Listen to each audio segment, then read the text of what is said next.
Chapter 3.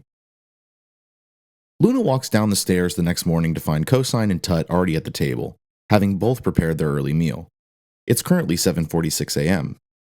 Each morning is to begin with an hour of meditation, positive affirmations, a well-balanced breakfast, and the most important part of their ritual, eating a bar of chocolate.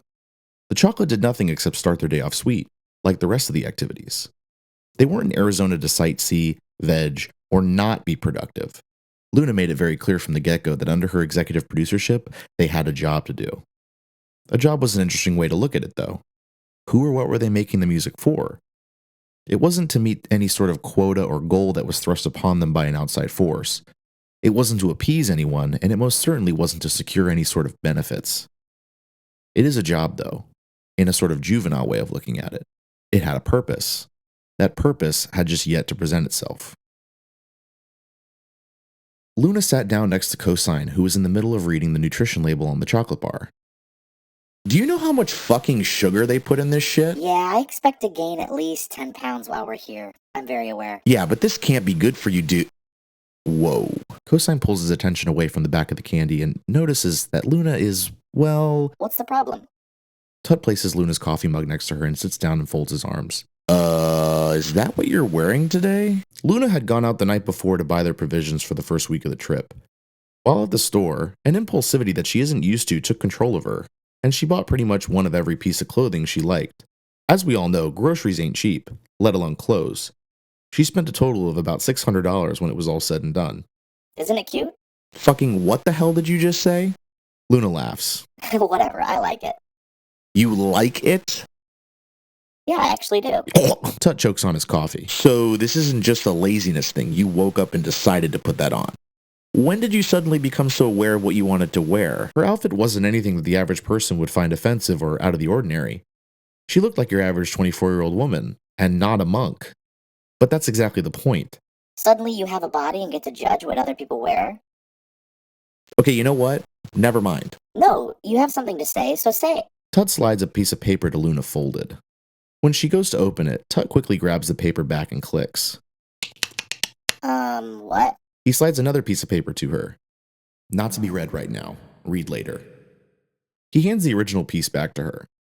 Luna puts the piece of paper in her brand new pockets, and Cosine puts the bar of chocolate in front of her. As Tut unwraps his own chocolate bar, Tut stands up to turn on the television. It's election day, and the news coverage reflects that. Turn that shit off! Don't yell at him, he can leave it on. I want to know what's happening. Just steer clear of any sort of inherently obnoxious and honestly common sense about the state of the world. Let's fast forward a bit.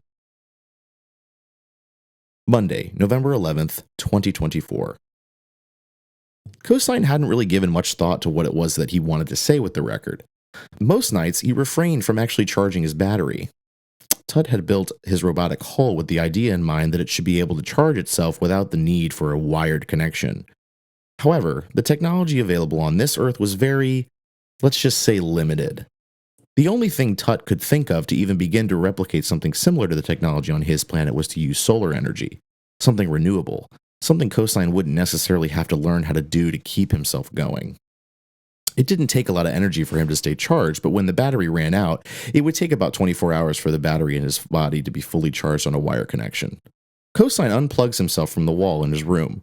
He's getting used to the fact that now he has to be mindful of how much energy he's using and watching his battery life. It's weird though. It almost feels better for him to charge to halfway and then just go. He hasn't had a full charge since he and his bandmates arrived to Arizona. But at currently 12:28 a.m., he figures he can just get a little bit of charge and work on the album. Luna had shared with him on the plane that she wanted him to write most of the lyrics, so he was spending a considerable amount of his processing power on finding the right words. He knows Luna wants to do a good job. He just wishes she would listen to him sometimes. It took a really long time for Cosine and Tut to even find someone like Luna. It's not as though they held auditions, they just kind of stumbled upon her post on Reddit one day. When they first interacted, Luna decided rather quickly to join the band, which Cosine was surprised about. When she met them, she was a really quiet person, but a positive one at that. She laughed at all Cosine's jokes, even the ones that Tut scoffed at. He never felt like she judged him. There were some things she did, however, that prompted an error message to pop up every so often. She asks a lot of questions, which Cosine appreciates, but he doesn't always like the answer he gives her. When they disagree, Cosine usually instigates the conversation further, but Luna typically had the maturity to know when Cosine was just being a tool. Later on that morning, Cosine and the rest of the gang sit in the living room after they eat their breakfast. Tut is trying to grab Luna's attention with new music by some of their favorite artists. She's clearly distracted and not showing much interest. Cosine noticed that Tut is very energetic this morning. Being the eldest member of the group at the age of 46, he unintentionally acts as sort of a parental figure that the other two band members need desperately at times, considering how Cosine and Luna act like siblings more often than not. He makes sure that the two of them always have someone to talk to and provides a lot of emotional support. He's very aware of how much this album means to the two of them. He was considered a prodigy on his planet. Being only 19 when he was transported to this version of Earth, he had already been a platinum-selling producer by that time. He was excellent at multitasking, and his output back home was tenfold what they had been able to produce together as Meet Me Back Here. His prodigy status was heavily recognized by the entire planet. His concerts were sometimes 4 hours long and attended by millions. Over 1 trillion people lived on his planet back home. He hated the attention, though. He often performed behind a wall or LED screen that projected images and live mix versions of his albums and singles. He was prone to being a recluse. And when he got to Luna and Cosine's world, he decided he would only make music in his private life for the rest of his existence. Life on the road was just too much, and he would rather talk about music than be a musician. And thus he became a blogger. Part of the reason he decided to join Cosine in an effort to make a band when they met was because of the fact that they were both outcasts in the world they lived in. People didn't really care that Tut was an alien, but still, he didn't have many friendships past what he found in his coworkers at the music forum. And after meeting Cosine and Luna, he was convinced to go back on not making music anymore. The two of them had so much potential for greatness, and they reminded him of himself when he was a young artist. In the middle of Luna and Tut conversating about the newest Claro album, Cosine chimes in. What's your purpose with this record, Luna? Purpose? Yeah, like what exactly are you trying to accomplish? I think it's a bit early to have to justify any of what we're doing, don't you think? I mean, we don't even have a single demo we like yet. It's been a week since we got here. Right. And we have what? Not a lot. We have nothing. Ah, how pessimistic of you, my friend. Be patient. How long do you plan on us being here before we decide on a direction? As long as it takes. Luna isn't exactly a leader. She doesn't like telling people what to do, and she doesn't really enjoy being put into a leadership role, no matter the setting. She's been told she can be a bit bossy and unorganized. Her least favorite part of her education was being placed into roles like that. She took on that task with a recognition of the responsibility it held, but absolutely despised being the one that people went to for direction when it came to projects. Her confidence in her ability to lead is very low.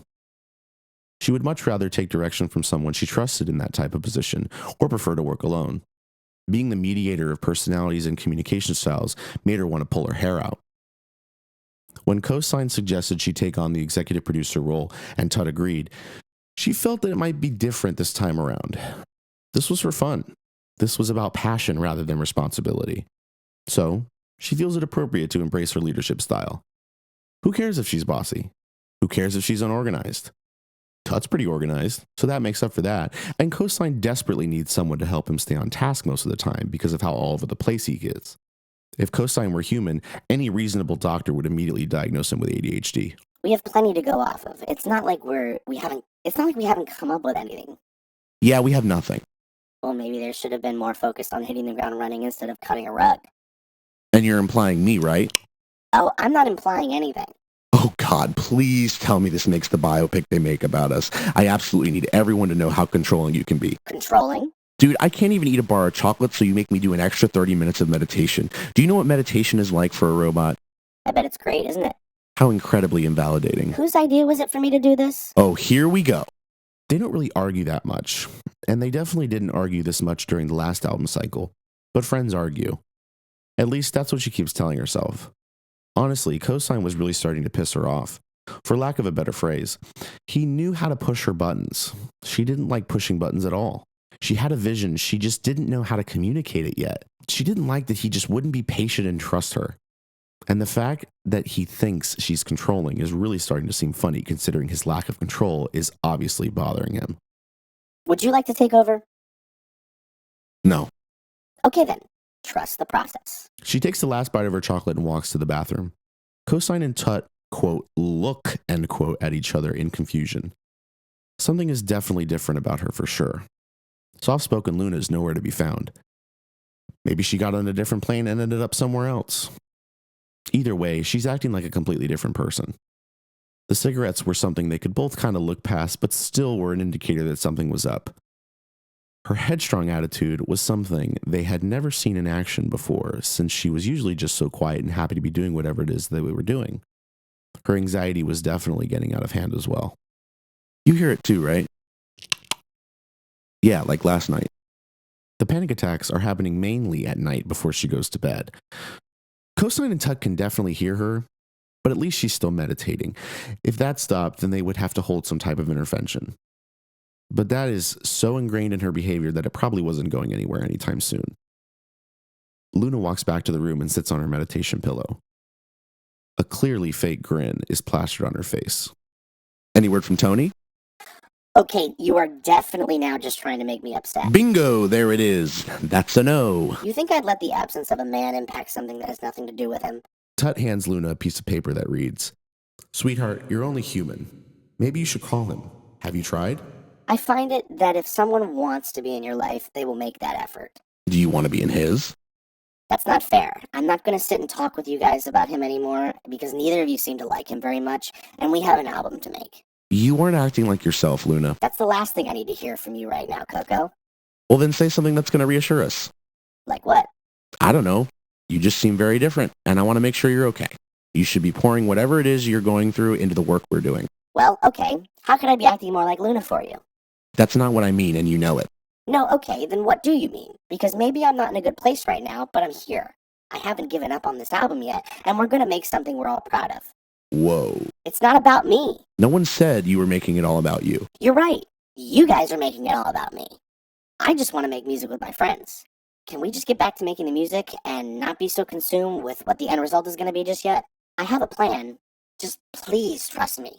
Well then, what is your plan? Because we need to know as the people who are following the plan. And if you aren't up to lead the group, then all you have to do is say so. No one is making you. I want to do this. Okay, what's your plan? The plan is to put faith in that the universe will present a direction for us to go in time. We have ideas, and we have each other. We have been here for a week, and we have a morning ritual. If we stick with what we have going on right now, I'm sure we will be surprised and proud of where we end up. Tut writes, "That's more like the Luna we know." Good. Happy? Yes, ma'am. I'm sorry.